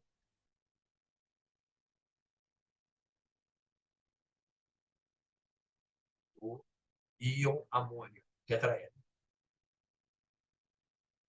Ah, só um aviso. Olha, quase que eu dei uma olha aqui e lembrei da Arielle nesse momento. Tem um desenvolvimentozinho aqui sim, né? Você acertou a geometria do amônio porque você sabia a fórmula do amônio, né? Repara que no texto original não veio a fórmula do amônio. Ah, então o que você tem que fazer aqui? Geometria do íon amônio. Bota a fórmula para mostrar para o cara que você sabe por que ele é tetraedro. Geometria tetraedro. Precisa desenhar? Não. Eu desenhei. Tem problema o tetraedro? Problema nenhum, mas não precisa desenhar. Eu falo sempre isso, que tem aluno que não sabe desenhar e fica apavorado. Caraca, absurdo que é geometria molecular. Bota a fórmula do cátion amônio. Aliás, é o único cátion não metálico que você tem que saber, tá? De novo, o único cátion não metálico que você tem que saber, na verdade é o único, é o amônio e o hidrônio. Também já apareceu nas nossas questões aí do maratona. Hidrônio H3 ou mais. Vem da água. Amônio e hidrônio. E geometria de íon é igual geometria de molécula. Não tem nada de novo. Ok? Simbora, galera, agora é correria. Porque essa questão 3 aqui, tirei dúvida de bastante gente, mas não é uma questão difícil, não. Tá? Tá na cara que é lei de Hess. Ela cheira a lei de Hess, né, Léo? Pô, a gente já viu as reações, é lei de Hess. Lei de Hess é o seguinte, a terceira questão que a gente faz hoje no Maratona de Lei de Hess. Tem reações termoquímicas sucessivas e você tem que manipulá-las. Às vezes não tem que fazer muita coisa, não. Mas olha, para calcular a quantidade de calor absorvido, isso aqui já está dizendo que o ΔH é positivo, tá? Em quilojoule, na produção de 1 mol de ácido sulfúrico. Gente, aí foi um defeito meu, mas eu resolvi não anular a questão e ela também não seria anulada no padrão do UERJ. Eu deveria ter escrito assim, na produção de 1 mol de ácido sulfúrico por esse método. Porra, isso não anula a questão. É claro que é por esse método, não é por outro método. É claro que é por esse método. E aí, você não vai pegar só a reação do ácido sulfúrico, porque por esse método o ácido sulfúrico vem da pirita, da pustulação da pirita. Tá bom? E a pirita, FeS2 está numa etapa e o ácido sulfúrico está na outra. Tem que fazer a global. Aliás, olha que interessante, tem que fazer a global na 3 e tem que fazer a global na 4. Só que a global na 4 é um pedido. Ó. Escreva a reação global. Na 3, a global não é um pedido. É um desenvolvimento para você calcular o ΔH. Tá? E depois a gente vai identificar aí as substâncias redutoras da primeira e da segunda etapa desse processo. Mas, comando primeiro, calcule. Vamos direto para o texto, para a gente calcular e depois a gente identifica. Tá bom? Vamos direto lá para o padrão de resposta para a gente fazer. Não, a primeira coisa que eu quero mostrar para vocês é o seguinte. Sempre que você vai fazer lei de Hess, tá? Você tem que manipular as reações. Mas aqui não tem que manipular nada, porque já está na ordem. Não tem que inverter ninguém, mas você precisa cortar os intermediários. O que são intermediários? Substâncias que terminam uma etapa e começam logo a seguinte. Isso vai acontecer no próximo exercício também. O intermediário da primeira para a segunda etapa é o SO2. Por quê? Porque é a única substância que termina a primeira e começa a segunda. O intermediário da segunda para a terceira é o SO3. Gente, eu vou escrever aqui que isso aqui é rascunho. Eles têm que sumir. Escrever sumir. Pronto. Não pode aparecer na global esses caras.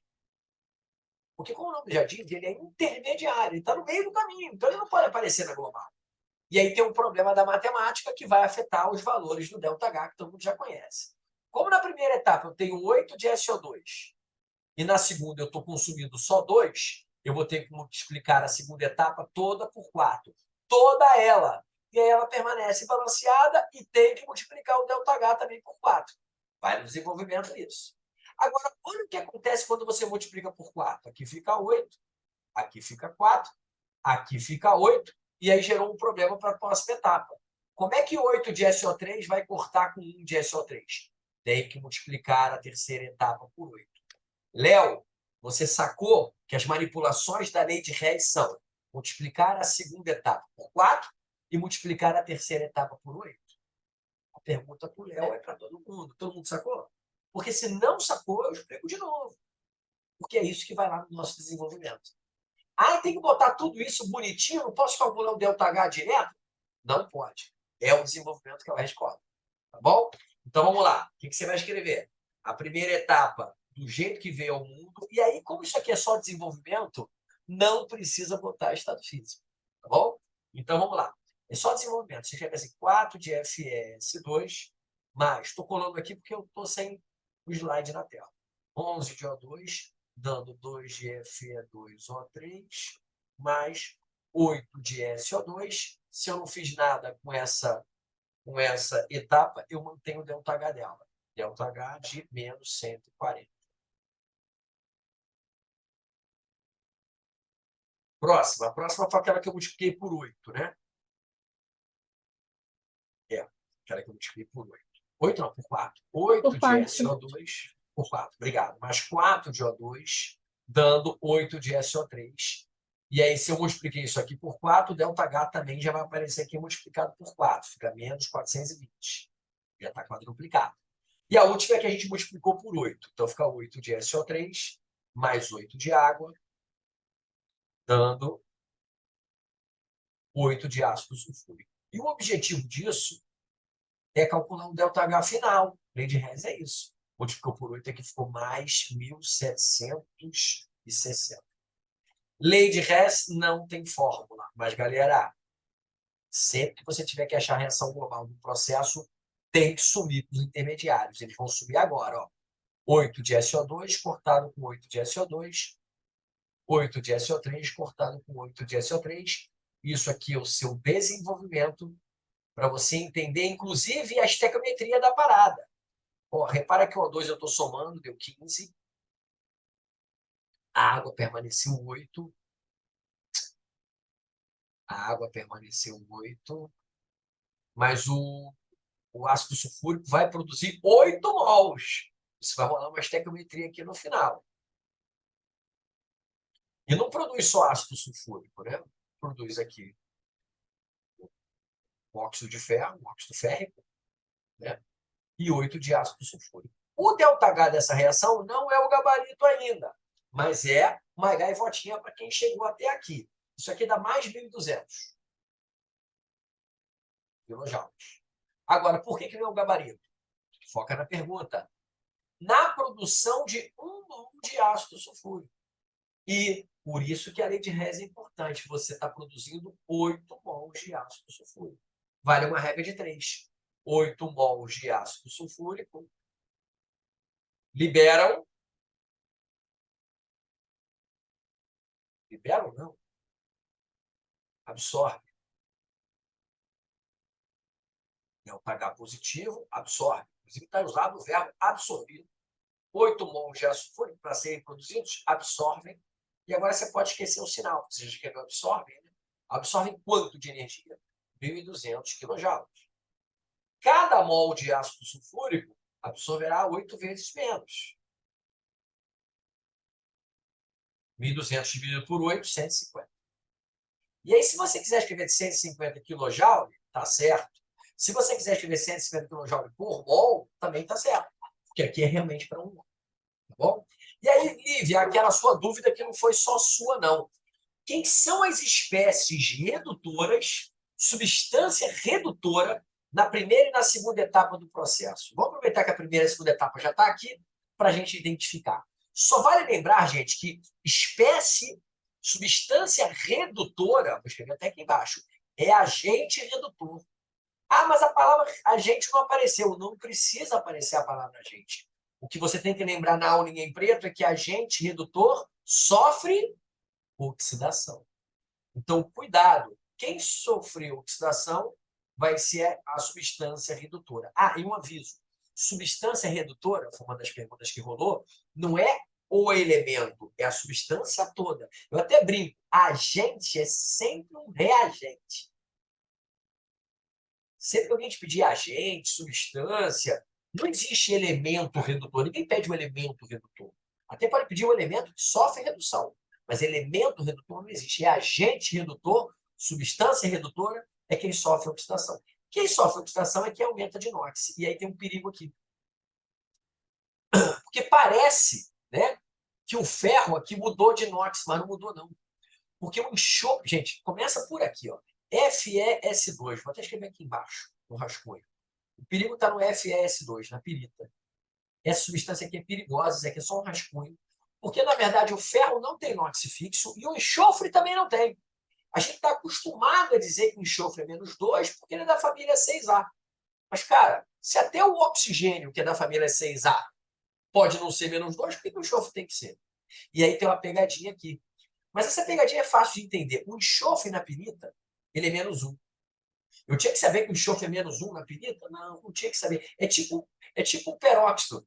Lembra que o oxigênio na água oxigenada, no peróxido de hidrogênio é -1? Então, a mesma coisa. E aí o ferro ele não mudou, quer dizer, ele até mudou, né? Ele saiu de +2 aqui para +3. Ele sofreu oxidação. Agora, não precisava saber isso. Sabe o que eu não precisava? Oxigênio dificilmente vai ser agente redutor de alguma coisa. Oxigênio promove a oxidação, tá? E, ó, não é só o ferro que está sofrendo oxidação, não. Você podia matar pelo enxofre. Mesmo se você pensar no enxofre errado. Ah, eu pensei que o enxofre era -2. Tá bom, mas o enxofre no SO2, ele é +4. Então, olha, você podia fazer assim, ó. Enxofre no SO2, por que ele é +4? Gente, pô, óbvio, né? Se é -4 aqui, o enxofre é +4. Então, quer ele venha do -1 ou do -2, o enxofre está sofrendo oxidação. Se o enxofre está sofrendo oxidação, você acabou de descobrir que é um agente redutor. É perigo. Tá? Na verdade, você pode ter que tomar cuidado só como você vai desenvolver isso, né? Na verdade, é que não precisa desenvolver muito, né? Você podia mentalmente falar assim, oxigênio? Pô, oxigênio é agente oxidante. Então, a pirita é um agente redutor. Agora, você podia fazer como eu estou fazendo aqui, ó. O FeS2, o enxofre está saindo de -1 para +4. Sempre que o NOx se aumenta, é uma oxidação. E se a pirita sofreu oxidação, vamos à resposta, substância oxidante da primeira etapa. Vou escrever do jeito mais rápido. Oxidante da primeira etapa.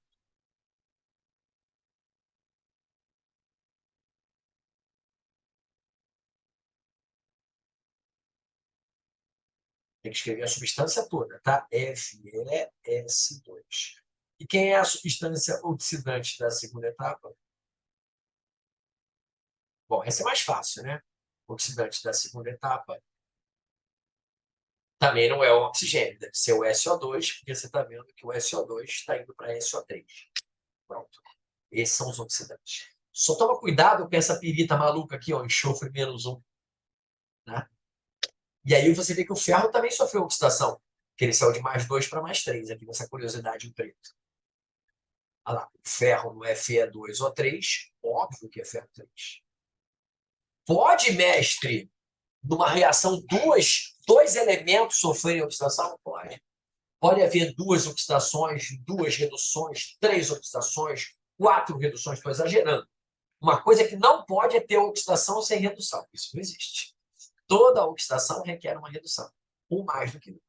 Tá bom? Então não se assuste com esse note do enxofre na pirita, não. Porque 3 minutinhos para fazer 2 questões, será que dá? Tem que dar. E vai dar. Por que vai dar?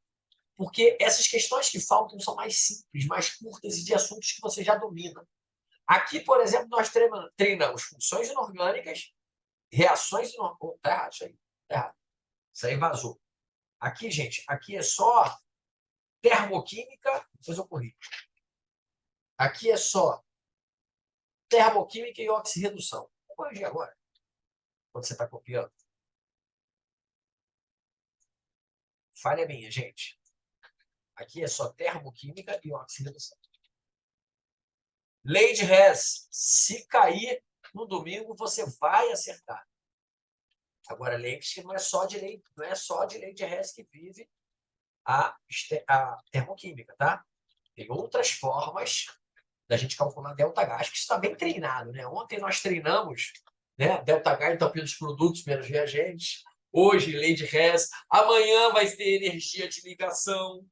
Pô, tu já sabe que amanhã vai ter energia de ligação. Olha lá, tu sabe. Né? Questão 7 do simulado. Tem uma tabela com energia de ligação. Porra, é claro que você vai calcular ΔH por energia de ligação. Tá bom? Deixa eu só salvar aqui, senão eu perco tudo. Isso não pode acontecer.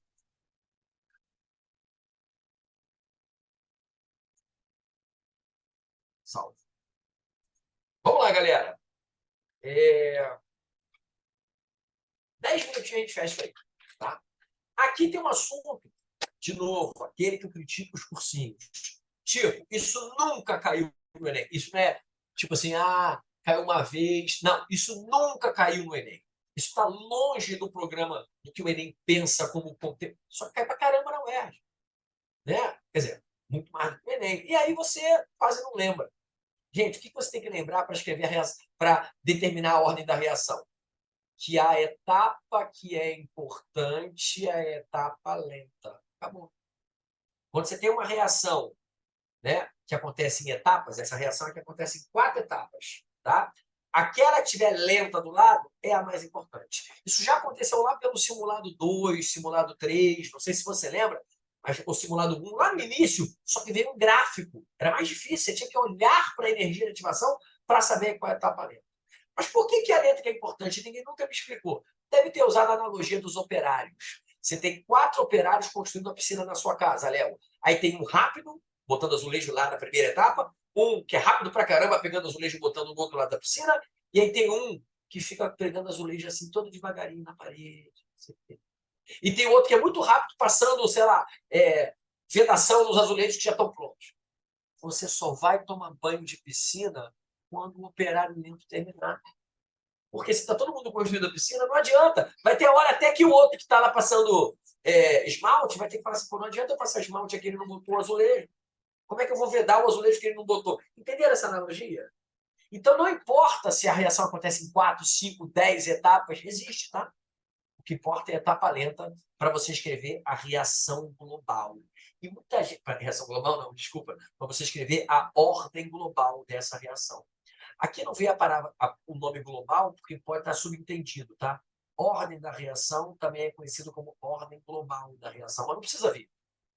Tá? Quando vem global, até piora a situação, porque o aluno pensa, global, tenho que achar A reação global tem porra nenhuma.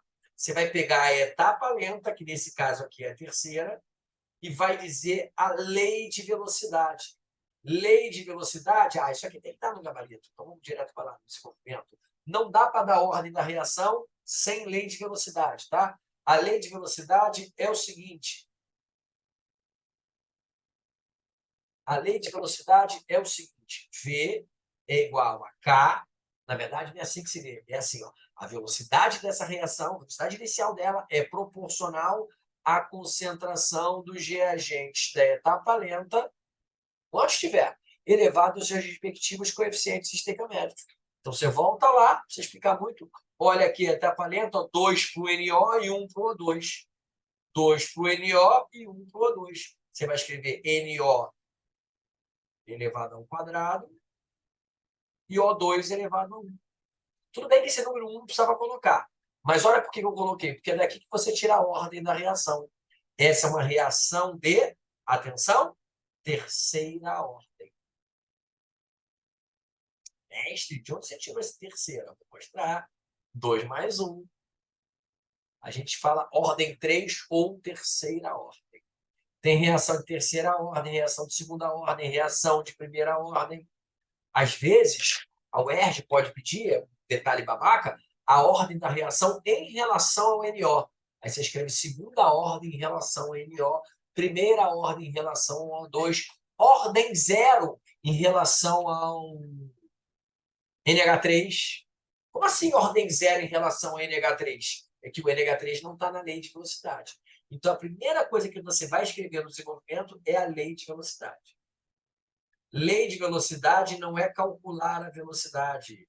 Lei de velocidade é dizer quanto cada concentração afeta a velocidade. Isso tem a ver com a etapa lenta. Mas como é que eu mostro isso aqui para o cara?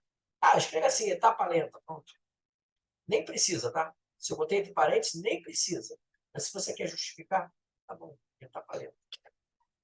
Tá? E o que isso tem a ver com a reação global? Nada. Por isso que eu fiz primeiro.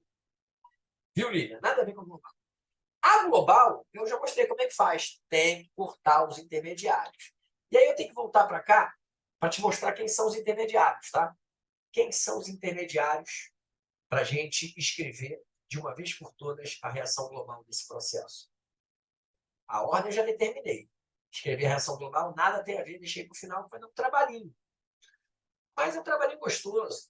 Só você lembrar quem são os intermediários. Vamos lá. Quem termina a primeira etapa? Bom, quem termina a primeira etapa só tem esse, amônia. Então ele só pode ser esse intermediário. Só que a quantidade não está legal. E aí, como é que você faz para cortar 4 amônia com 2 amônia? Multiplica a primeira etapa por 2. A primeira etapa toda. E aí não tem ΔH, é só multiplicar por 2 para poder cortar a amônia. Agora, qual é o intermediário da segunda para a terceira etapa? Gente, está muito silêncio. Grita aí no microfone ou joga no chat o intermediário da segunda para a terceira. Não precisa dar o nome, não, bota forma. Vai passar uns 4 minutos. Isso aí é o NO. Mas tem NO na quarta, diria as pessoas mais preocupadas. Não importa que tenha NO na quarta. O NO é o intermediário da segunda para a terceira. Eu vou tentar cortar o NO, pelo menos da segunda para a terceira. E vou conseguir. Por que eu vou conseguir? Porque agora, 2 com 4, moleza. Só multiplicar a segunda etapa por 2. E agora, quem é o intermediário da... Bom, só pode ser o NO2. Só que toma cuidado que você multiplicou essa etapa por 2. Então, esse 2 aqui já não é mais 2, é 4. E aí, como é que você faz para ter 4 de NO2? Galera, é uma fração. Não tem problema. Multiplica toda a quarta etapa por 4 terços. E isso, se fosse você, não. Isso você tem que botar na prova. As manipulações todas que você fez. Primeira etapa multiplicada por 2, segunda etapa deixei quieto, terceira etapa multiplicada por 2 e quarta etapa multiplicada por 4 terços. Sabe por quê? Porque eu rascunho aqui 4 terços vezes 3 dá o 4 que eu queria. E eu quero cortar a porra do NO2. E eu vou conseguir cortar o NO2, vou conseguir cortar o NO da segunda para a terceira, vou conseguir cortar a amônia da primeira para a segunda. Só que eu tenho que fazer isso tudo no desenvolvimento, tá, gente? Porque senão não teve desenvolvimento. Você fez de cabeça? Qual a espação que tem para fazer isso? Não precisa colocar estado físico. Vai ficar assim, primeira reação do jeito que vê um. Não, primeira reação multiplicada por 2. É a segunda que eu mantive, né? Primeira reação multiplicada por 2. Como aqui não tem ΔH, só é a reação mesmo. Segunda reação do jeito que vê um. Estou colando aqui porque eu estou sem o slide na tela. Dá um trabalhinho, mas não tem assunto aqui, não. Terceira reação com o objetivo de cortar o NO, acho que ela foi multiplicada por 4, né? Ou por 2, sei lá. Ou por 2. E agora, a quarta reação é aquela que a gente multiplica por 4/3. Se você quiser dizer que você multiplicou por 4/3, portanto, você pode, mas não precisa não, porque já está embutido aqui no cálculo. Como é que apareceu 8/3 de HNO3? E tudo bem, gente, você pode balancear uma reação com fração. Aliás, essa quarta reação, ela está balanceada. Agora, atenção, bota uma barra e escreva que aqui vai sair a reação global. Vamos aos cortes. 4 de amônia cortou com 4 de amônia.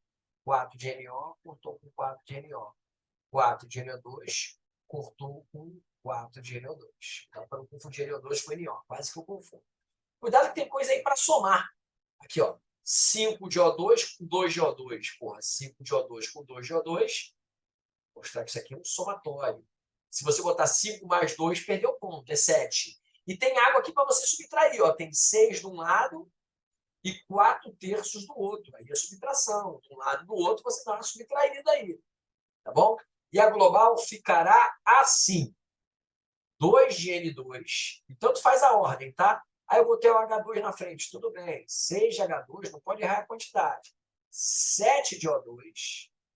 A água vai ficar depois da seta, tá? Já fazendo a conta aqui da água.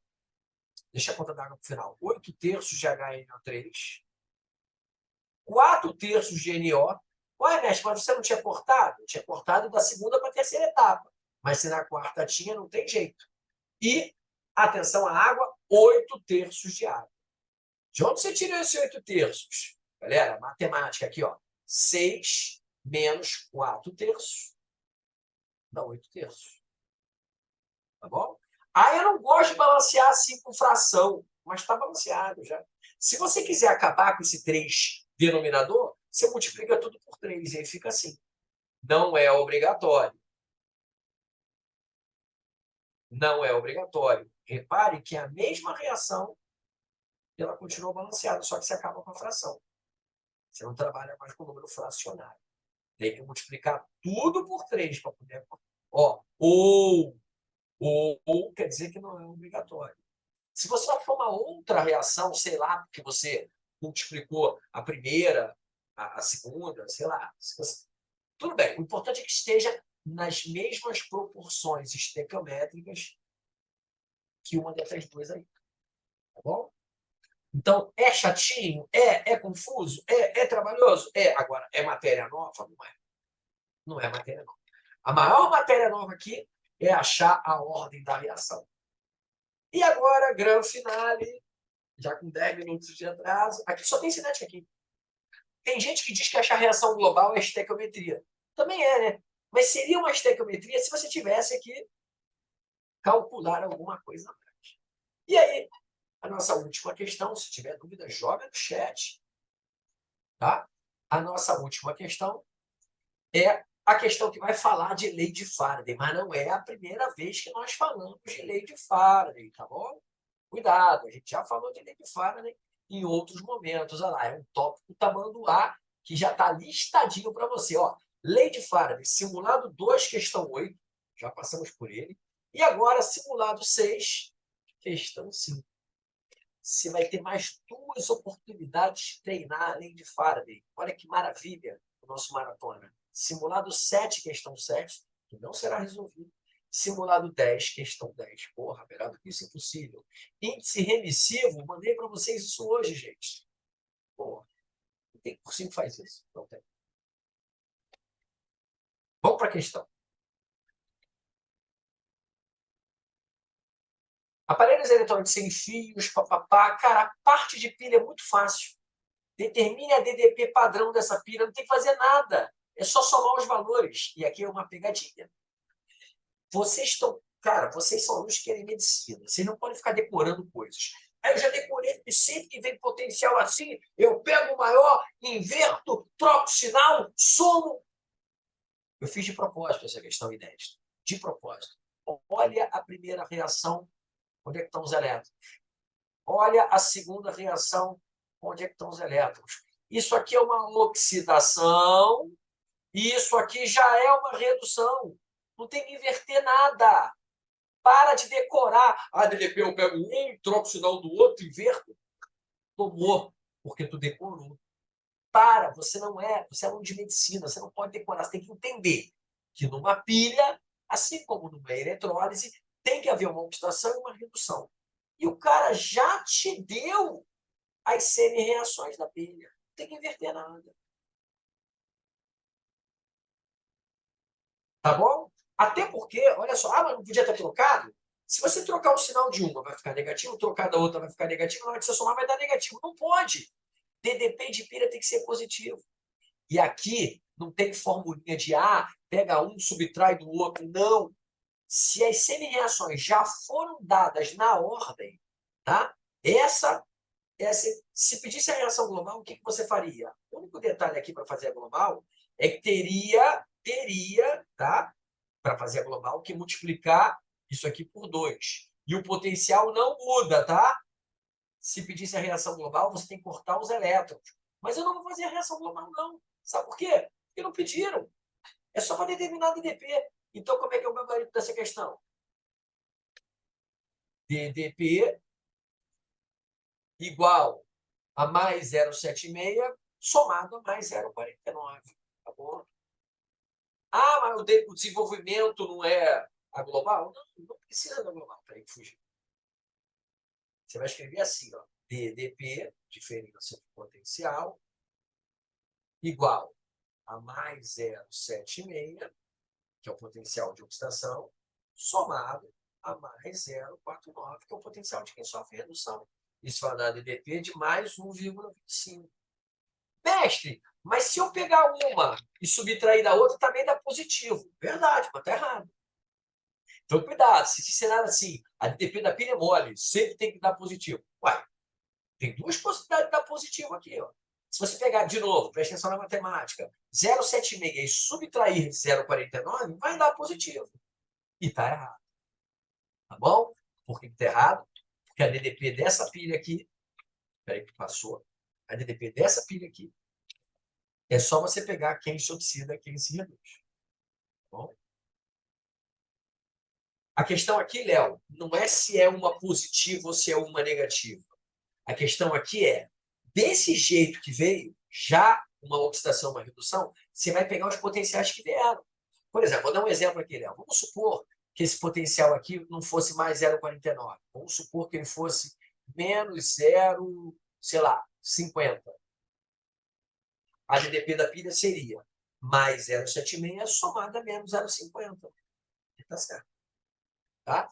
Vamos supor que esse potencial aqui fosse, vou trocar esse aqui fosse mais 0,50, inventando, tá, gente? E esse aqui fosse menos 0,25. Como é que seria a DDP da nova pilha? Menos 0,25 somada a mais 0,50. A questão desse exercício aqui é o seguinte, não vieram semi-reações para você manipular, já vieram as oxidações e as reduções. Então, não tem que trocar sinal. É que eu fiz isso de propósito. O aluno está tão acostumado pilha, pega um potencial maior, mantém. Pega o outro, troca. Não. Depende do exercício. Desse exercício aqui, já vieram os potenciais corretos de oxidação e de redução. Gente, por que você pega um e troca o sinal do outro? É porque, geralmente, nas questões de pilhas e baterias, o cara está duas reduções. Aí você tem que escolher quem sofre redução. Ou duas oxidações. Geralmente são duas reduções. Tá? Então, deixa eu apagar essa borracha, deixa eu passar essa borracha aqui, que esses valores que eu coloquei aqui foram exemplos a mais. Tá bom? Aqui não tem que fazer nada.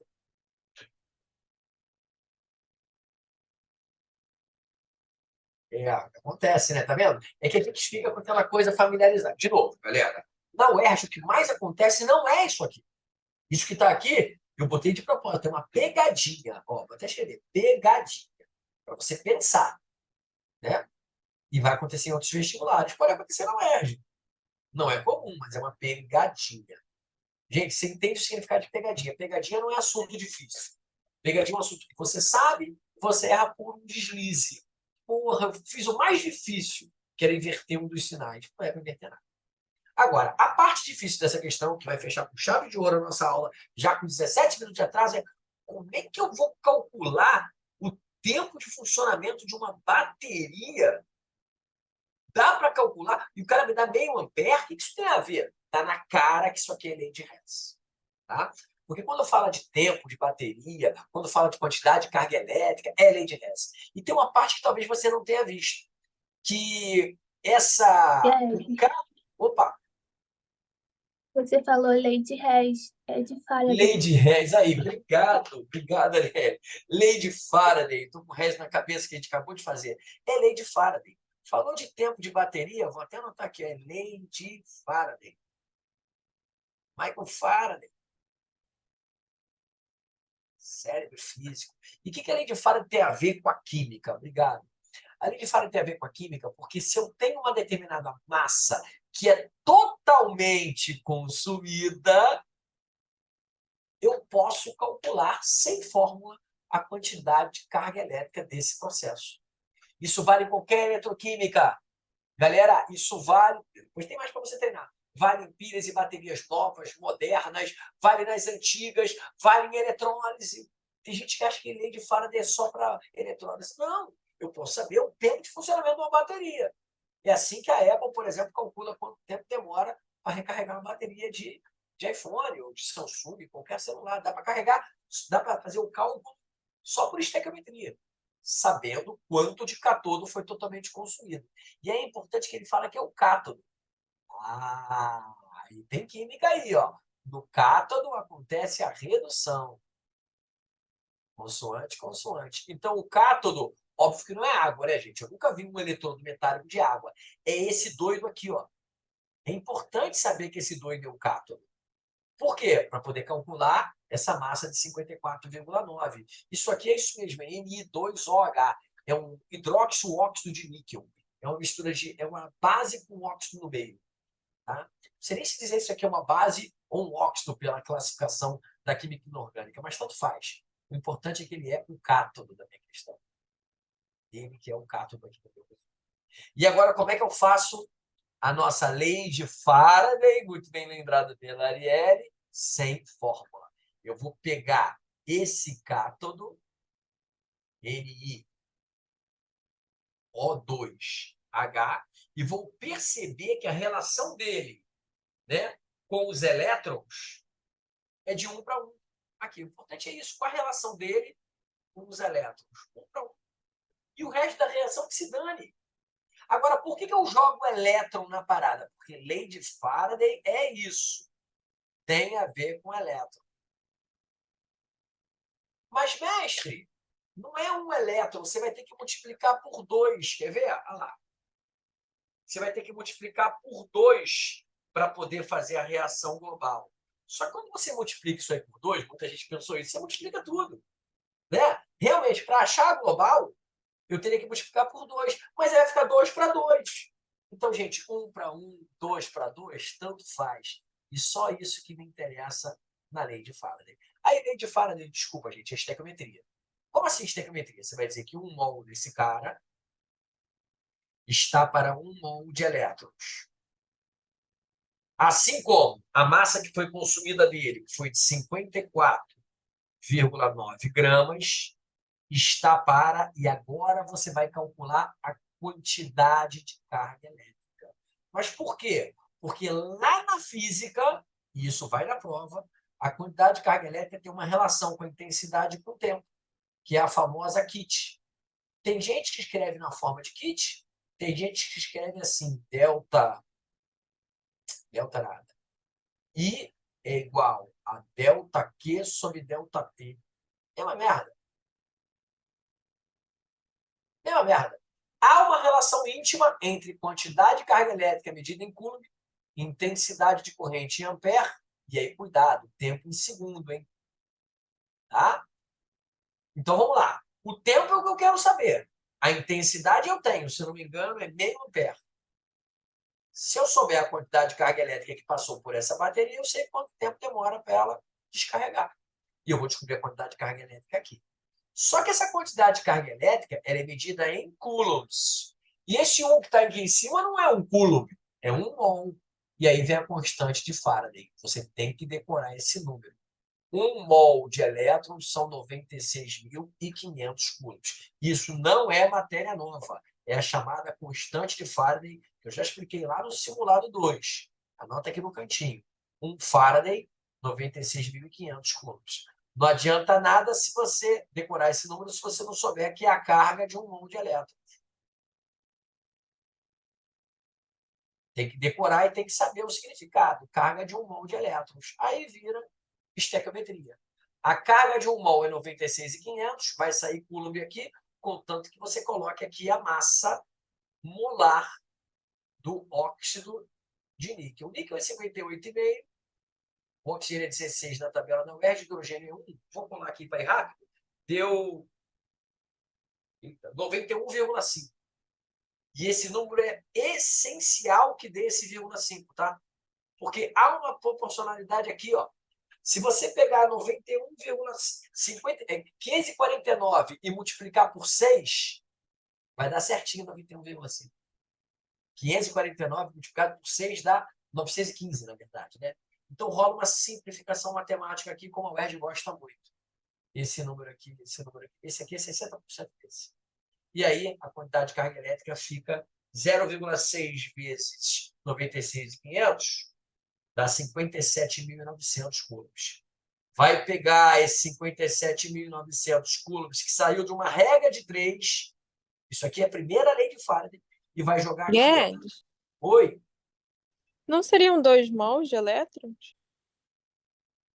Duda, Isso, professor, sou eu. mas na reação está escrito 1. Ó, vou voltar aqui para te mostrar. Olha lá, 1 mol de elétron. Mas não tem que multiplicar a reação por 2? Perfeito. Aí, se você multiplica aqui por 2, multiplicou isso aqui por 2 também, né? 2 Sim. para 2. 2 para 2 é a mesma coisa que 1 para 1. Ah, tá, você Viu? usou... É um Tá, entendi o que detalhe, é você um fez. detalhe Tá. perigoso, capcioso mesmo. Não, Tá? 2 para tudo bem, 2 é a mesma coisa entendi. que 1 para 1. Pega os 57.900, joga aqui, vai achar o tempo em segundos. Então, cuidado, essa parte final aqui que eu separei, ela nem é a lei de Faraday, isso aqui é física praticamente.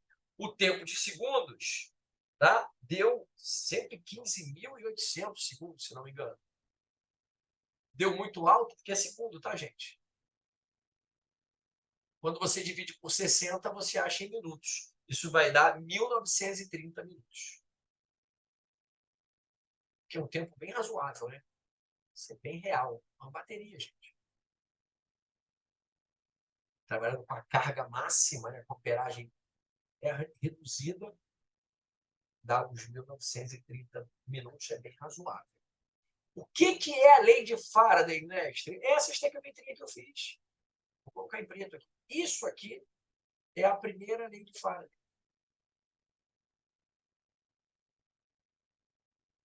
A segunda lei de Faraday é mais fácil ainda, é quando se relaciona substância com substância e nem passa pela quantidade de carga elétrica, nem passa pelo quê. Tá bom? Tem dúvida no chat, tem dúvida no chat. Oh! É a Duda com a mesma pergunta. Obrigado, Duda, pela sua pergunta. 1.930 minutos. É o tipo de exercício que você pode apagar da sua mente e resolver na sexta-feira de novo. Vamos torcer para cair Lei de Faraday no domingo, tá? Porque é um tópico que o pessoal esquece muito.